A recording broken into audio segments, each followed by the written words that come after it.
ადგილი საიდანაც გაქცევა თითქმის შეუძლებლად ითვლებოდა.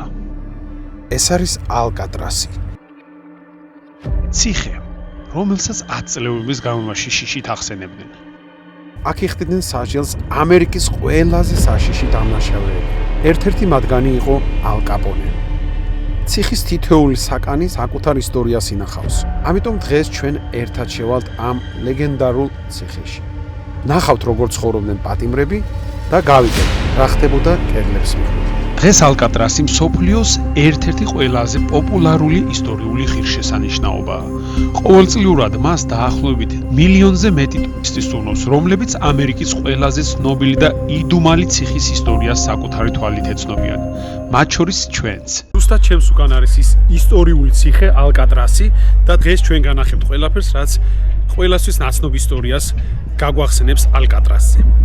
ისტორიიდან ვიგებთ, რომ გაქცევის ბევრი მცდელობის მიუხედავად იქიდან არავინ გაქცეულა. გარდა ერთი შემთხვევისა, როდესაც სამმა პატიმარმა შეუძლებელი შეძლეს და დააღწიეს თავი ალკატრასს. ესენი იყვნენ ფრენკ მორისი და ძმები ჯონი და კლარენს ანგილები. მათ კოვზებით და თვითნაკეთი ხელსაწყოებით საკნების კედლები გამოთხარეს. საწოლებში საკუთარი თავის მსგავსი თაბაშირის თავები დატოვეს, რათა ციხის ბადრაგები შეეყვანათ შესტომაში. მათ მოახერხეს სახურავზე ასულიყვნენ სავენტილაციო მილებიდან, შემდეგ წვიმის ქურთუკებისგან დამზადებული ტივით კუნძული დატოვეს.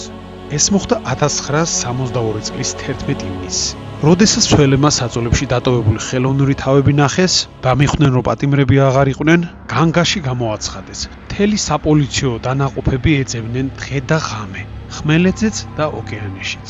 მაგრამ ამიტომ პოლიციამ ისინი დაღუპულებად გამოაცხადა. ეს იყო ყველაზე იდუმალებით მოცული გაქცევა. ამიტომ ამ ყველაფრის სანახავად ჩვენ ამერიკაში, კერძოდ ჩიკაგოდან ავიღეთ გეზი ჩვენი სამოგზაურო მანქანი. გავიარეთ შტატები აიოვა, ნებრასკა, ვაიომინგი, იუტა, ნევადა და მივადექით კალიფორნიას ამ ციცქნა კუნძულის სანახავად. ის მდებარეობს სან-ფრანცისკოს ყურეში, სან-ფრანცისკოდან დაახლოებით 2 კილომეტრის დაშორებით. თუმცა მისვლა მხოლოდ ბორანით არის შესაძლებელი, ამიტომ ჩვენც ვიყიდეთ ბორანის ბილეთები. ეხლა ვიწყებ ჩაჯდომას, აქ ძალიან ბევრი ხალხია. მართლა მაგრა გაგვიმართლა, სულ 2 ბილეთი იყო დღეისთვის დარჩენილი და ის ბოლო 2 ბილეთი ვიყიდეთ ჩვენ. თორე აქ თურმე კვირებით ადრე უნდა დაჭავშნო.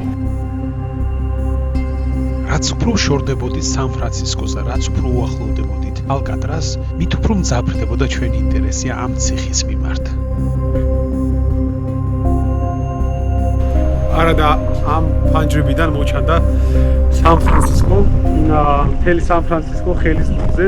რა საშინელი გზნობა იქნება, ყველაზე დიდი სასჯელი ეს იყო პატიმრებისთვის, რომ სან-ფრანცისკო ხელის გულზე მოჩანდა. ხედავდნენ თუ როგორ ვითარდებოდა ქალაქი, როგორ ცხოვრობდა თავისუფალი ადამიანები და აი ამ გისოსებს მიღმა ცხოვრობდნენ, თვითონ დაუყურებდნენ ამ მშვენიერებას. სანამ დავათვალიერებდით საკნებს, სადაც პატიმრები ცხოვრობდნენ, მანამდე დავათვალიერეთ გარეთ ეზო, გარედან შენობები და შენობები ნამდვილად დროისვასთან გარეთან იყო შენახული. ამ საგუშაგოზე იდგნენ ოფიცრები, რომლებიც აკონტროლებდნენ ნებისმიერ მოძრაობას ციხის ტერიტორიაზე და ნებისმიერ ნავს ან გემს, რომელიც ახლოს ჩავლიდა კუნძულს.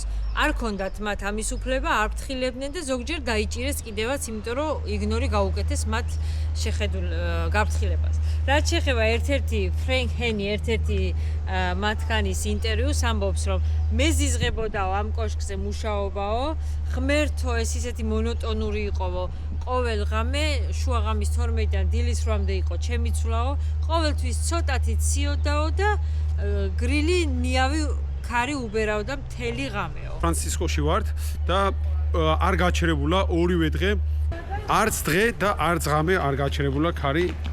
სავარაუდო და რო ვიკითხეთ, ნამდვილად ესე არისო, დღე და ღამე სულ ქარი არისო აქაო. წარმომიდგენია ის ადამიანი, სადაც რომელიც გუშაგი იყო, თუ რას განიცდიდა. წლის მერე ეხლაც კი რაღაც დამრთგუნველი შეგრძნება აქ ყოფნა და წარმომიდგენია პატიმრები თუ რა დღეში იქნებოდნენ, ხო? თუმცა ამაზე გული კი არ ვწყდა, უბრალოდ მართლა ადამიანისთვის ეს გაუსაძლის პირობები იქნებოდა. გაუსაძლის ხდიდა ისიც, რომ აქ ყოველთვის ქარი, ნისლი და სიცივე იყო და პატიმრებს ამ ნესს შეუძლევდა ცხოვრება.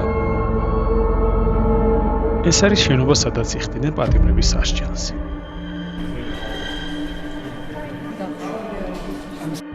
შესულისთანავე რაღაც უცნაური გზომა დაგვეუფლა. მართლა რაღაც აი დამთგუნელია ფერებიც ეს წარმოგიდგენიათ ადგილი საიდანაც ვერასოდეს ვერ გამოხარ. Ზუსტად ესეთი პატიმრები იყო აქ, მათ არაფრის იმედი არ ჰქონდათ. ერთადერთი შანსი ცხოვრების ნამდვილი ცხოვრების შეგრძნების იყო გაქცევა, რასაც ბევრი პატიმარი ეცადა. ეს იყო მათი საკანი, სადაც პატიმრები ცხოვრობდნენ, იყო საჭირო ოთახი და აი ესეთი პატარა მოგიდა. თავის დასაჯული საწოლი უბრალოდ არ ჰქონდა ზოგიერთ პატიმარს.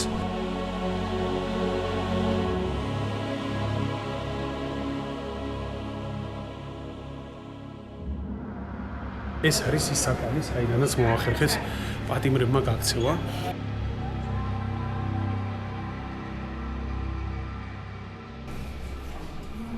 შეშურდა ეხლა მოხაზო ცხოვრობდნენ, კვირა ჯორჯერ ბალაობდნენ. მე საჭმელი სასმელი ლეგინი კომუნალურები არაფერი არ დაზღვევა არაფერი და ისვენებდნენ და მოკლედ ისვენებდნენ თავისუფალ წიგნები გულოს შეშურდა მოკლედ ამათი ცხოვრება იმიტომ რომ ჩვენ დღე-დღე მუშაობდა არაფერი გადასაღადიც არ ქონდა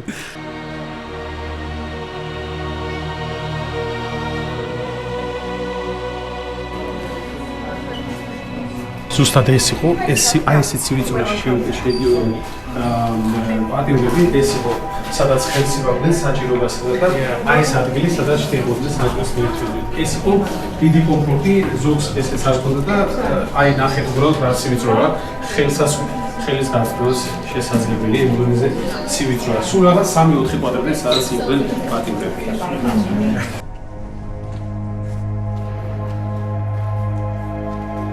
დიბლოკი, სადაც მოთავსებული ყავდათ ყველაზე დაუმორჩილებელი და საშიში პატიმრები, რომლებიც არანაირ დისციპლინას არ ექვემდებარებოდნენ, ადეკვატურ საკვებს და ჯანმრთელობის აუცილებელ ზრუნვას იღებდნენ, მაგრამ 24 საათი ყავდათ ამ გისოსებს მიღმა გამომწყდეული. ხშირ შემთხვევაში ეს მოიცავდა სრულ სიბნელეში და შეზღუდული ულუფების მიცემას, იმიტომ რომ დასჯის მეთოდი იყო ვერანაირად ვერ იმორჩილებდნენ. და მაქსიმუმ გრძელდებოდა 19 დღე, ასეთი მკაცრი მოპყრობა. ეს ერჯერადი იყო? ხო, დროდადრო როგორც ჩანს. ზოგიერთი მათგანი პატიმარი ამბობდა, რომ მათო გვირაბის ბოლოს სინათლეც კი დაინახეს.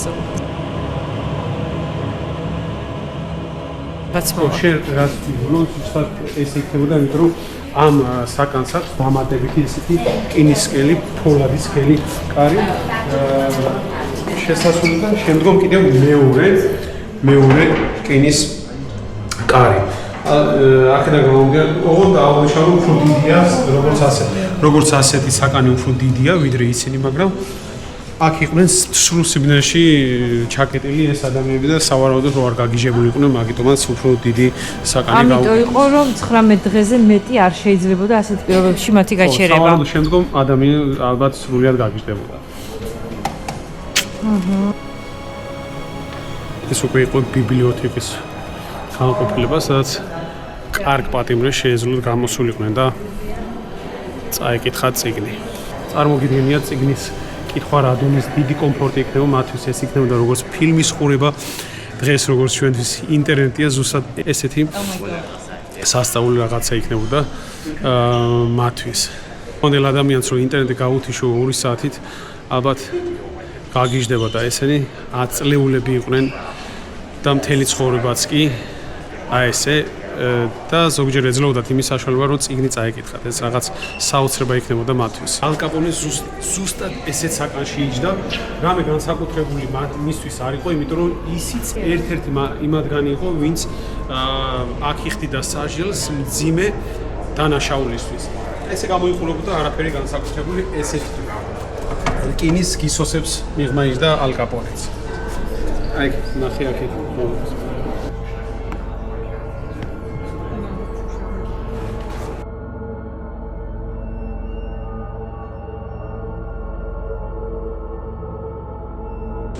ეს იყო ერთ-ერთი ყველაზე სასიამოვნო ადგილი ალბათ პატიმრებისთვის, იმიტომ რომ ეს იყო მათი სეირნობა, მათი რაღაცნაირად თავისუფლებისკენ გზას გადიოდნენ, როცა ბანაობდნენ, როცა სასადილოში მიდიოდნენ და ზოგიერთ პატიმარს კი იმის ფუფუნებაც ჰქონდა, რომ ესე ენა.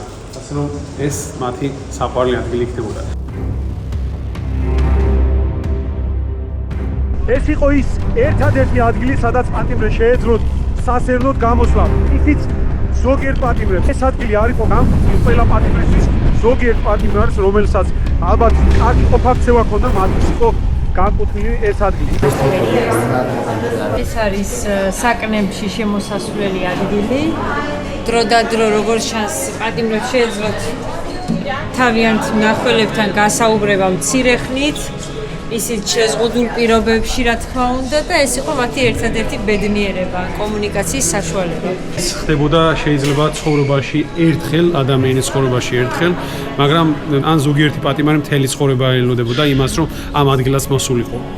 აი მაგალითად, მე რო ყოფილიყავ პატიმარი. პრივეტ. აგერ არის შეგნით არ ვიცი რამდენად ჩანწერა. საშინლება იქნებოდა მართლა საშინლი გზოვა იქნებოდა ნებისმიერი პატიმრისთვის. აქედან კი აი ესე გამოიყურება. ხარიში მაღაზია. რათა იყიდო რაღაცები, აი ესეთი რაღაცა. აი ესე გამოიყურებენ მათი თებში. ესეთი ზომის იყო მათი თებში და აქ ულაგებდნენ საჭმელს და მიირთმევდნენ აქედან. იყიდება ჭიქები, რკინის ჭიქები, რითაც სვამდნენ ციხეში პატიმრები. ამას ვიყიდით სამახსოვროდ ალკატრასის ჭიქას. არის იმის რეპლიკაო, ორიგინალი რაც არსებობდა. ამასაც ვიყიდი, ვიდრე მინდა რომ შევიგრძნო ის თუ რას გზნობდნენ ისინი აქედან რო ჭამდნენ. და გულო ბუნს მოაწყობო, რითი აწყობ გულო აი ესე უბრახულება. აი ჩვენი ჭამი. ზუსტად ამით აწყობდნენ ბუნს პატიმრებს. ზუსტად ამით იყვნენ მე. აუ როგორ მიხარია, მე ამაზე ძალიან ბევრჯერ შევჭამ საჭმელს. პატიმრებს დღეში 8 საათი უნდა ემუშავათ, რა საქმეც არ უნდა დაევალებინათ, უნდა გაეკეთებინათ. კვირაში 5 დღე. დღეში 3 ჯერ ეკუთვნოდათ ულუფა, საჭმელი დღეში 3 ჯერ. კვირაში 2 ჯერ ეკუთვნოდათ შაბათ-კვირას 2 საათნახევრიანი გასეირნებები და ფიზიკური აქტივობა.